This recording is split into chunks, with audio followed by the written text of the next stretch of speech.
Oui, oui. Pour...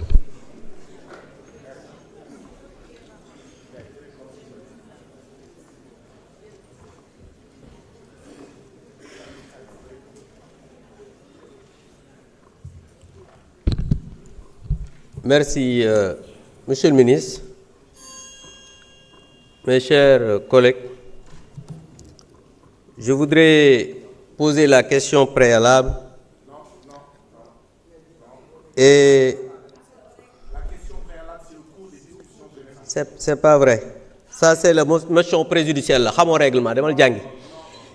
On a dit après la lecture du rapport, article 83, un député par groupe parlementaire non inscrit peut poser une question préalable après la lecture du rapport.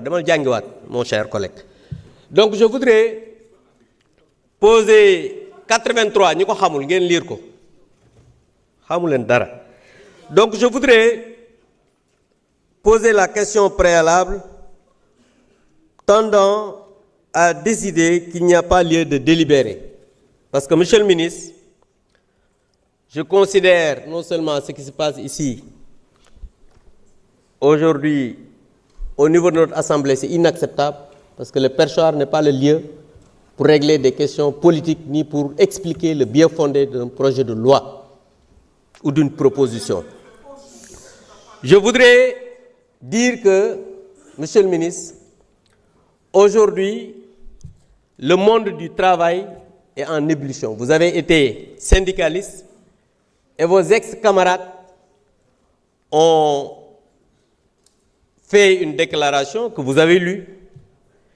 Et dans même vos propos, vous avez dit qu'ils exigent qu'on revienne à la commission après que le texte ait été adopté en Conseil des ministres. Ce n'est pas ce qu'ils ont dit.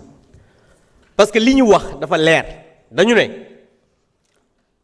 texte bi dafa am benn convention tripartite état employeur travailleur ñu waxtaan ci biñ ci waxtaanee ñu am ay consensus yoo xam ne am nañ ci ñun jàpp nañ ne code du travail am na solo code de sécurité sociale am na solo mais aujourd'hui bëgg a adopter texte boo xamante ni nii amul débat amul waxtaan boo xamante ni nii ñëpp d'accord nañ ci travailleurs yi ñi nga xam ne dégg nañ ñi ngi annoncé sax une grève générale monsieur le ministre c'est déclarer la guerre aux travailleurs du Sénégal te réew mi toll na ay jafe-jafe yoo xamante ne nii jàpp naa ne waroon nañ balaa ñuy adopter texte bu am solo nii mu am ay waxtaan et vous-même vous savez que ñoom syndicalistes yi ak patronat bi yëpp bind nañ le 6 mai l'ancien premier ministre limogé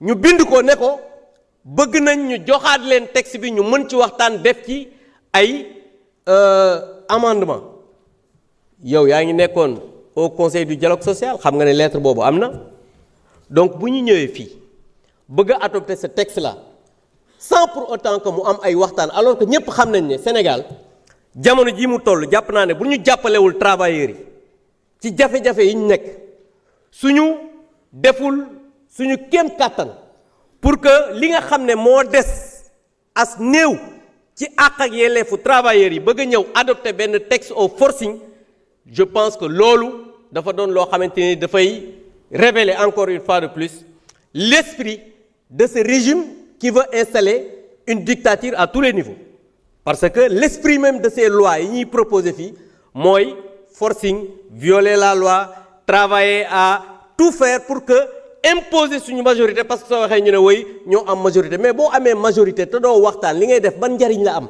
soo amee majorité te li ngay wax askan wi gisuñu ci seen bopp travailleurs yi gisuñu ci seen bopp ban askan la am donc monsieur le ministre je considère que voter ce projet de loi c'est déclarer la guerre aux travailleurs c'est nasaxal li nga xamante ne nii mooy travail fii ci Sénégal et je pense que loolu moo tax may proposer à ce que ñu bañ a délibérer je vous remercie. Monsieur le Président de la Commission des lois, avez-vous des observations?